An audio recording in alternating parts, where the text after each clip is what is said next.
I ran out to get a pack of cigarettes, but I left my wallet at home. Yeah, that's me. I'm getting old. My name is Sonny Featherland, an investigator for 20 years, and once the star of the predatory division of the Clawville Police Department, one half of the legendary Chicken Police. But buying a pack of smokes is more than I can handle right now. Maybe I should just lay low. Yeah, I'll do that. The most colorful place in the wilderness. For all the gods, what bullshit. The last clucking color left this city years ago. And slowly I'll turn gray too.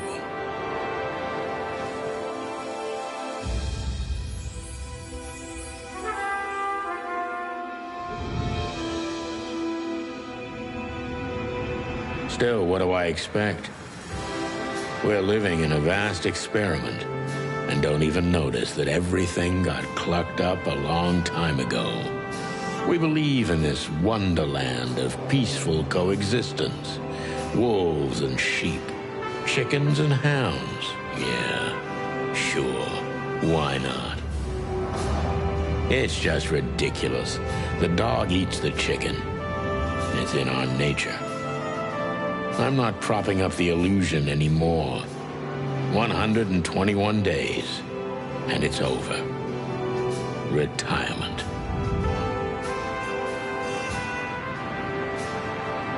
What could possibly go wrong?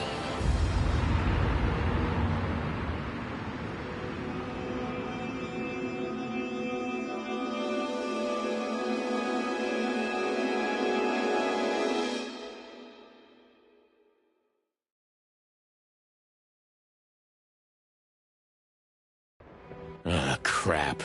My office lock is a piece of shit if a dame can pick it. She stood in the darkness. The light painted stripes on her body. It whispered secret little things that were never there in the first place. But she was no zebra. Reality was just a light switch away. Elizabeth or Charlotte? I was sure she'd have a sophisticated-sounding name. She had a bygone look in her eyes, older than this ancient building, and perhaps the whole city itself. Or maybe I'm just drunk. But she was the first womanly thing in my place for a long time, so I had to give her a chance.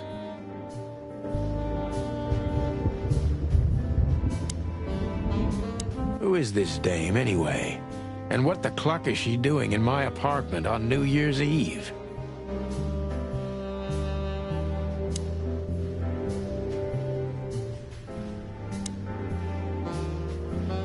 Every whiskey has the same color nowadays, at least in this price range. I promised myself I'd write a novel one day.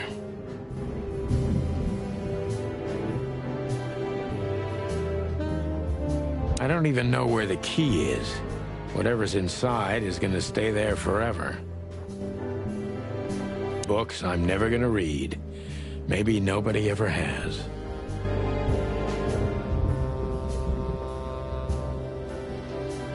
I wanted to travel the world when I was a kid, but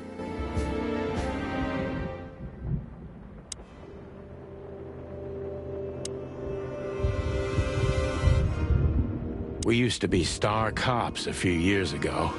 Tabloid press, radio interviews, and even a book series. I don't miss those days. This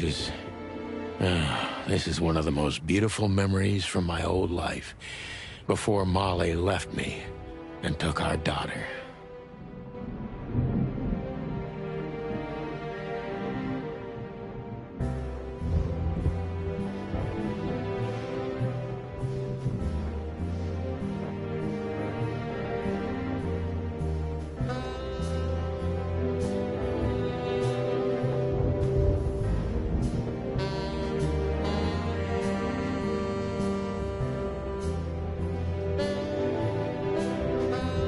M.B. Davis, the eternal king of jazz. The photo is from the days of jazz prohibition. I only heard the old man live one time, but I'll never forget that night. And not only because I woke up at the harbor without my gun, my badge, and my pants.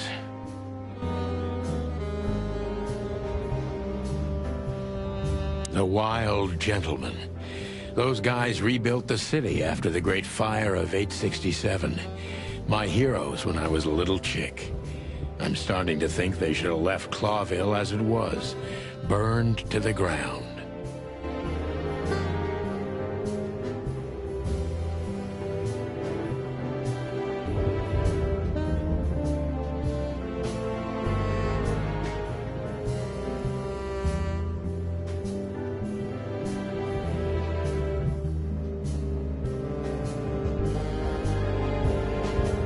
The good things in life don't last long.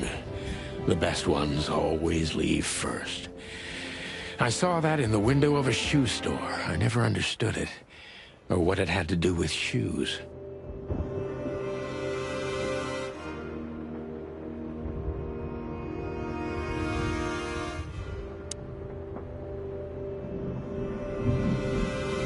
Just a bunch of useless... Let me introduce myself. My name is Deborah, Miss Deborah Ibanez. You're mistaken, ma'am. Oh, really? Please enlighten me, Mr. Featherland.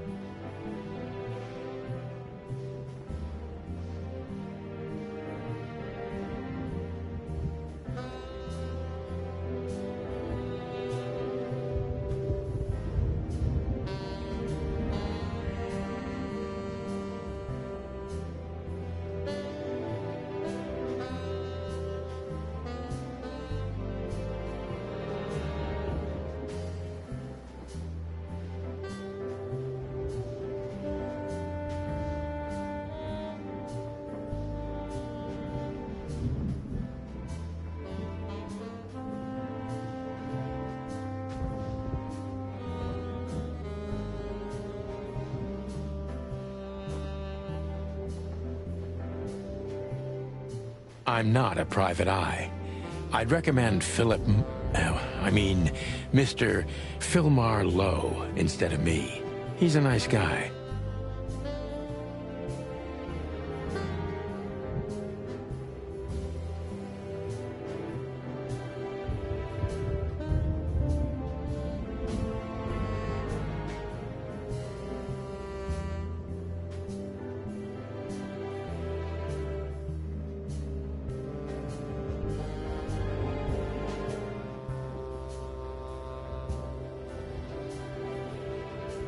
Believe me, Mr. Featherland, it's not an accident I came to you.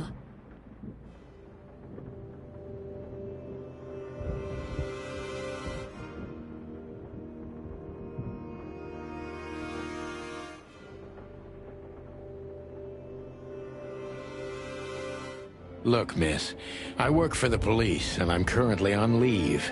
I couldn't accept private commissions even if I wanted to. Not even from a classy dame like you.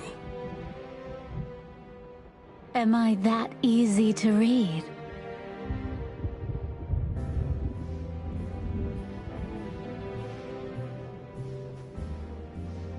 That's my job. But tell me, since you've invited yourself in, would you like a drink? I don't usually drink.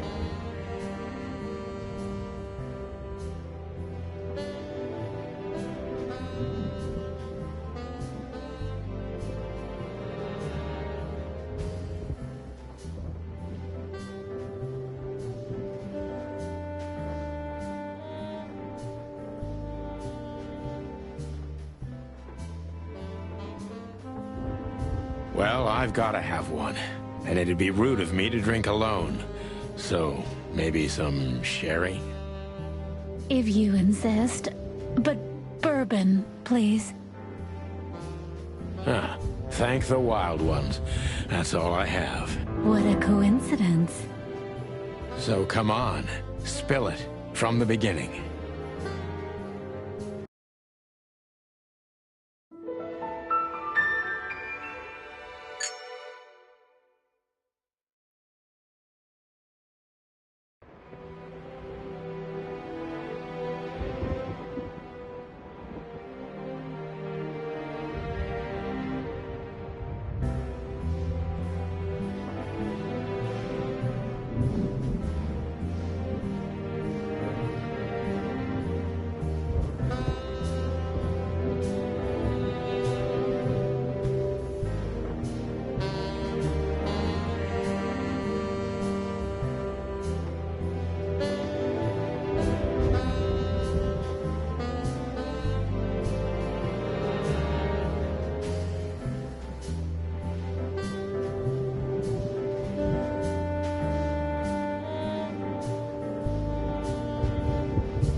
That's better. It's a very... I think it's time to dig a little deeper. If you don't mind, I'd like to ask you some routine questions. Please. That's why I'm here.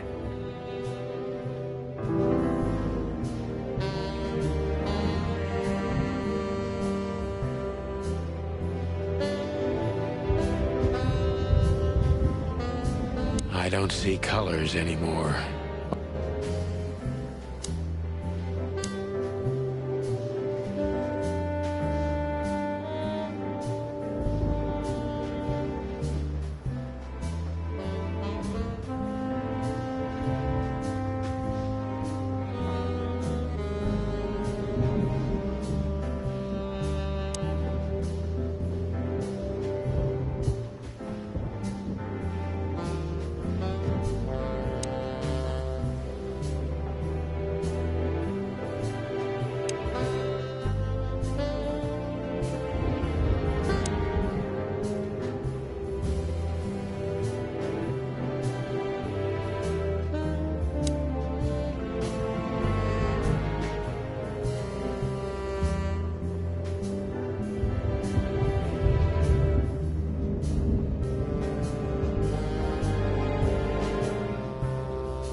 I must be cautious and smart.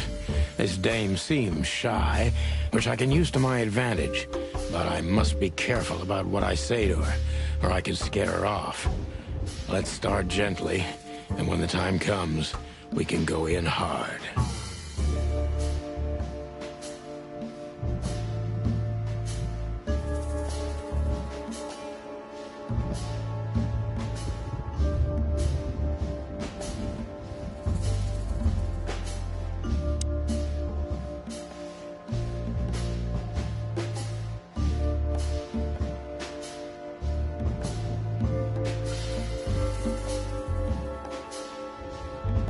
Who exactly are you, ma'am?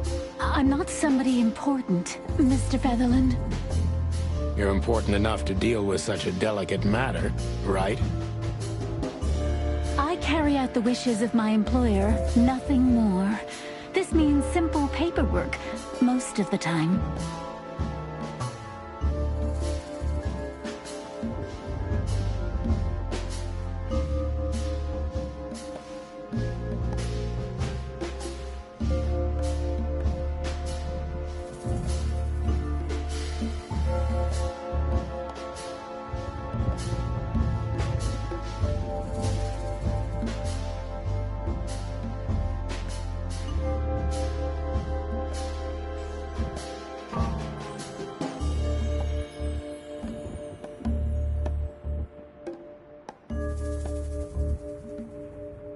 You've been thrown into deep water, sweetheart.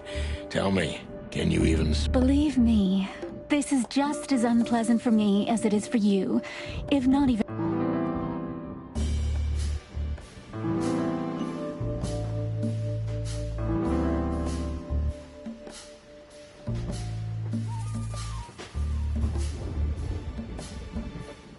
Tell me, which part of the city do you live in?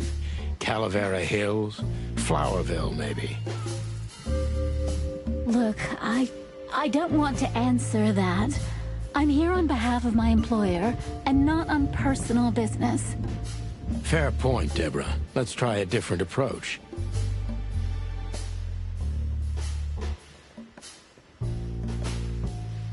Why did you have to visit me this particular evening? I have my reasons. I may look like a silly little fawn, and maybe I am, but I still have common sense. I don't doubt that for a second, Miss Ibanez. This day is essential to my mistress, and she thought it's also important to you. A message in itself, for sure. But to be honest, even you are. You know what? I'll just take that as a compliment, even if it wasn't meant.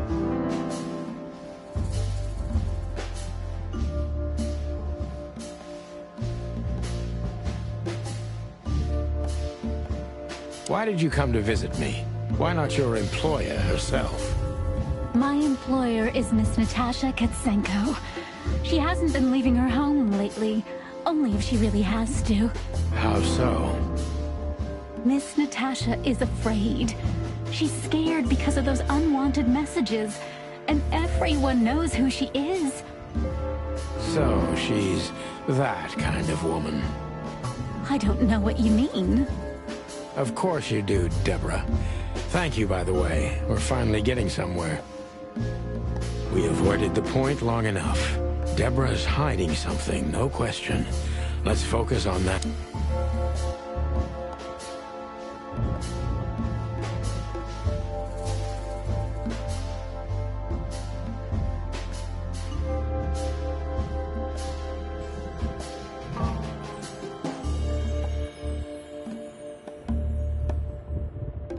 What exactly did you expect by coming here to meet me? I expected your help, just like my mistress said. Oh, that's very nice. But have you seen this neighborhood? Have you seen this wreck called a hotel? Who were you hoping to find in a place like this? Someone reliable. Well, I am reliable. And discreet. That's right. And thorough. No question about that. And has a heart of gold. Okay, let's stop it right there.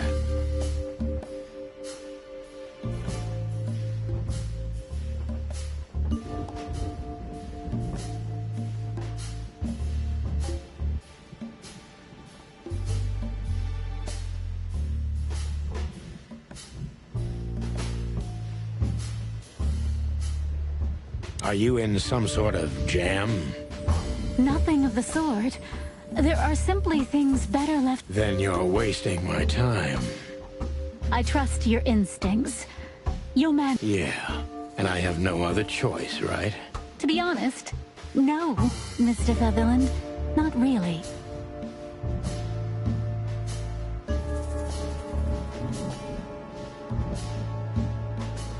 Don't you think this whole thing is a little suspicious?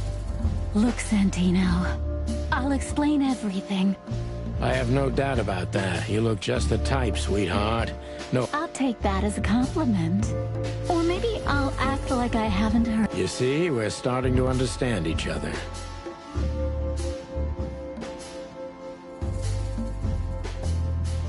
If you won't come clean, what's the point of all this?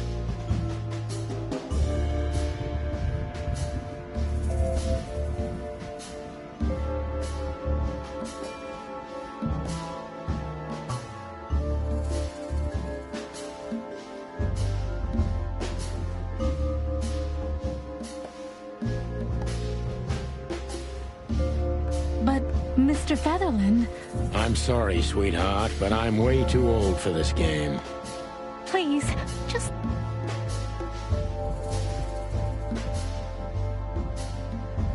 Tell me, Deborah, why should I believe you at all? Because my mistress trusts you. Should that be enough?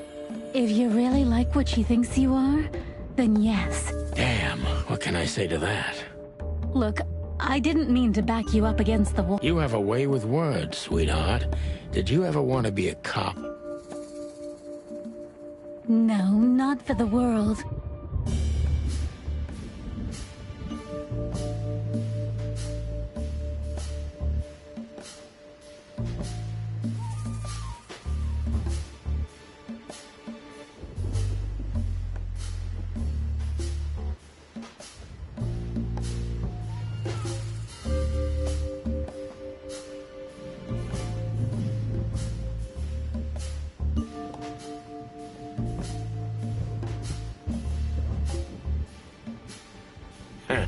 Smart answer. Be honest and tell me what you're so afraid of. You know, Mr. Featherland, my mistress's partner is Hobart Wessler. Or as most people know him... Ibn Wessler, the Kingpin. Exactly. Feathery gods, help me. So you get it now. The secrecy. To put it mildly, I think I understand it all. Wessler. This little piece of the puzzle changes everything.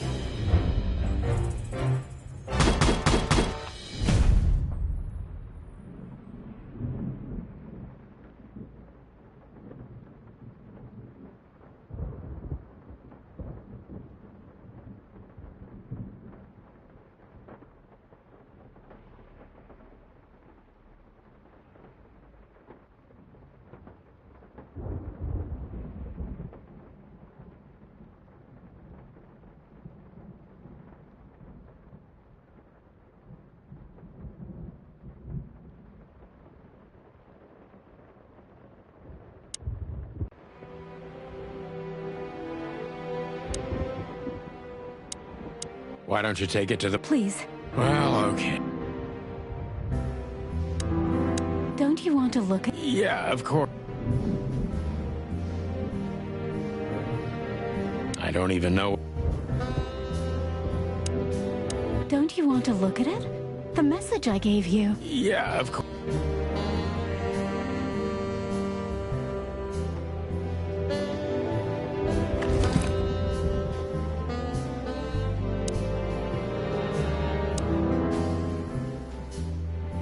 I know Molly very well. Please note this when deciding whether or not to accept my assignment. Miss Ibanez is a trusted friend. Treat her as gentleman. N. I felt like I'd been hit on the back of my head with a blackjack. Reality tilted. Molly.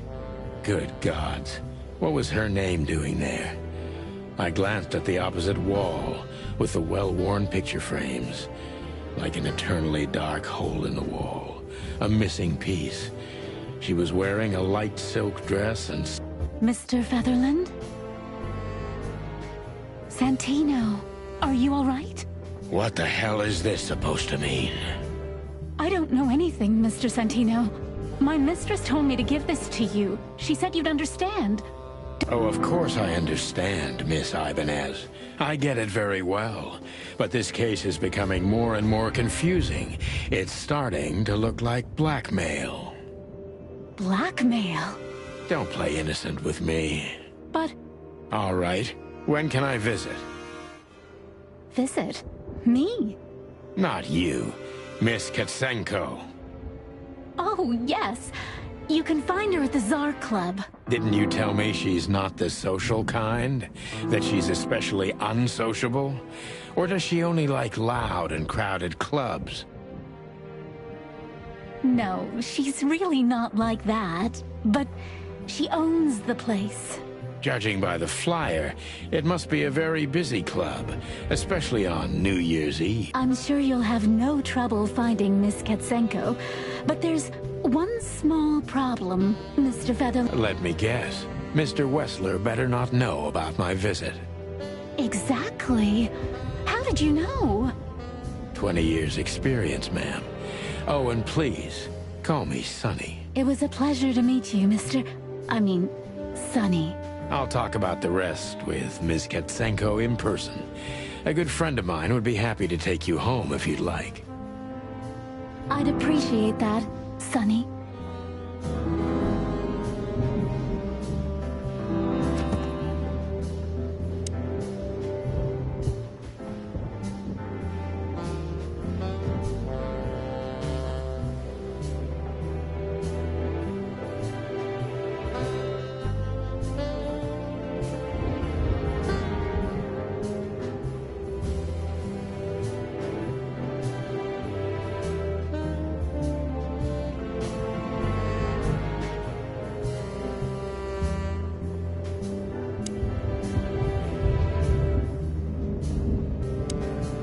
Thank you again. Don't mention... I'm sorry. Thought so. Just a phone... Thank you, Sonny. Just a phone call, and a good friend of mine can take you home. Thank you.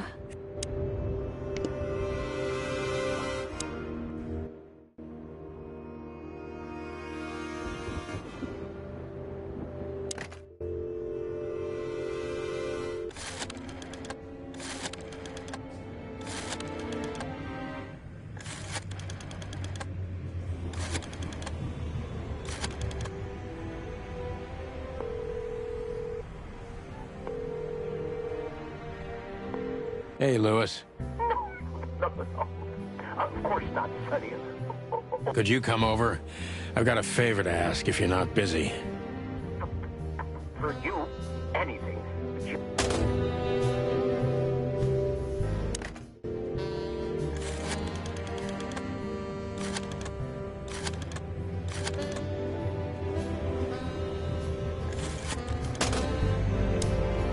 Lewis arrived a few minutes later. He lived in the rooms above, so it wasn't difficult getting here, not to mention that he's a rabbit. It was a quick hop. The Atlas Hotel was his inheritance. It was once a well-renowned place, but not anymore. The last economic crisis ruined it, and now, besides me, he was the only resident of this enormous place.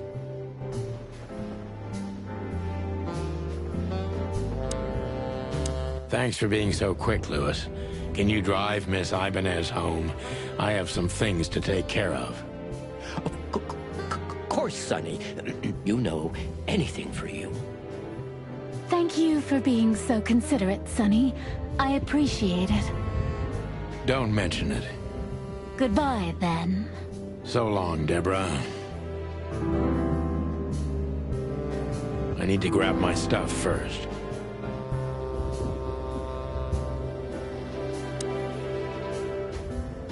My wallet and my badge. The wallet is real. The badge ain't. Chief Bloodboil took mine, so I got this one out of a pack of cornflakes, just in case. My last cigarette.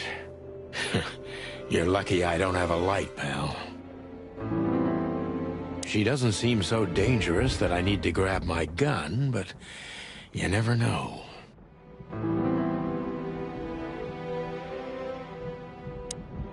Before I visit the club, I have to take a detour. I've got a feeling that this case isn't going to be a one-man job. And there's only one bird in this city I can trust. My ex-partner, Marty. He's going to be at the station. I can...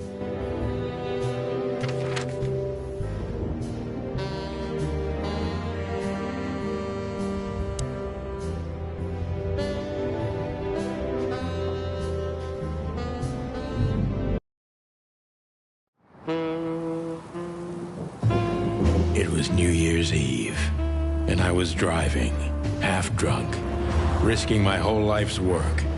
But still, it didn't feel any different. Every day was the same. And the 121 days I had left till my retirement seemed like an eternity. When I look out the window of the hotel room I call home, I see the same thing every day. A woman in a red nightgown dances slowly in circles to smooth music. The 9 o'clock show, with a glass of cheap bourbon and the red gown with the silent music. In the meantime, the proud city of Clawville is slowly eating itself alive. And we're still here, with nothing left to lose but our sanity, while others, the smart ones, had already gone. Molly. Does her name really upset me this much? All those years of solitude, and I still jump without question every time I hear it. And then there's Marty, my ex-partner, who hates me. But I know I have to speak with him, no matter what. Why do I feel like the past is watching me on this goddamn night?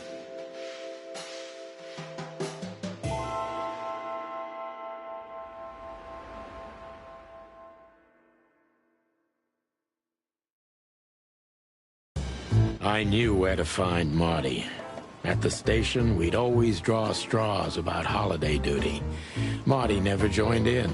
He always took the New Year's Eve shift, even though he had someone to go home to. I understood. 10 years ago, we survived the night the press called the Bloody New Year. Forgotten by Clawville, but not by us. We both left parts of ourselves behind that night.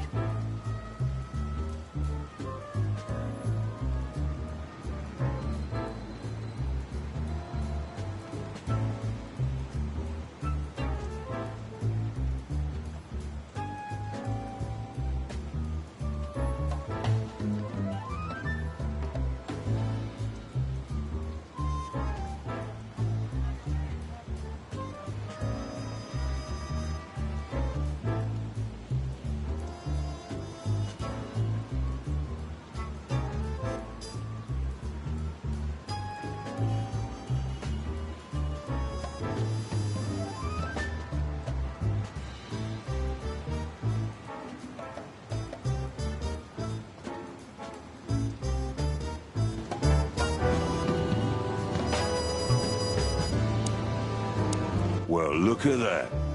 Hey, Sonny, what you scratching out over here? I heard the big boss threw you out. Tough luck, boys. I may not be on duty, but I'm still a cop, just like you.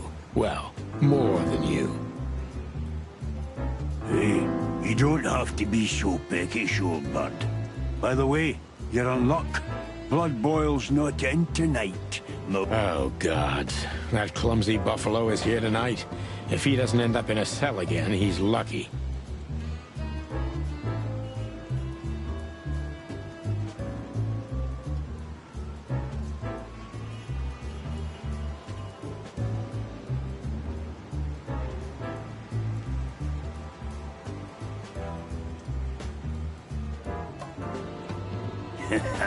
You got it. You looking for Marty, eh? I see you're still the brains around here, Phyllis. Yeah, I'm looking for Marty. Birds of a feather flock together. I see you're still the funny guy round here. You'll find the giant feather duster at the shooting range. As always. Hey, Royce. I'm telling you this because maybe you'll be able to understand. If this prickly shithead makes another racist remark, I'll strangle him with his own raincoat.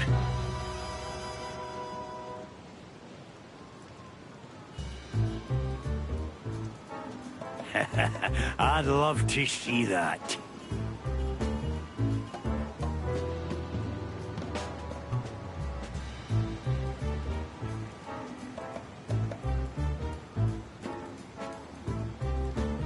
Hey, whose side are you on, you jerk?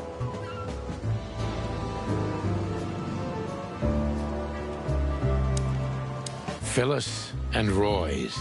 Two hedgehogs with an arrogance typical of novice cops. They're as prickly as they look. Officious look. Back in the day, I used to patrol the city's streets in one of these. This happened when that old bloodhound, Blood Boil, was promoted to chief of police.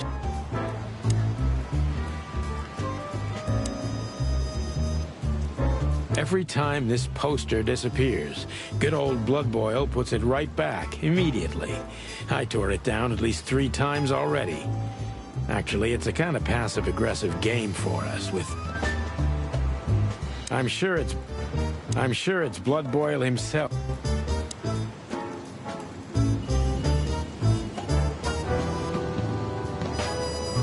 Did you miss me? No. Here we are again, Clawville Police Department. I've never been good at history, but if I'm not mistaken, this place has been a church, a hospital, and even some insane cult's secret hideout over the years. Anyway, the place holds the secrets of the ages, and some drunk pigs in the basement.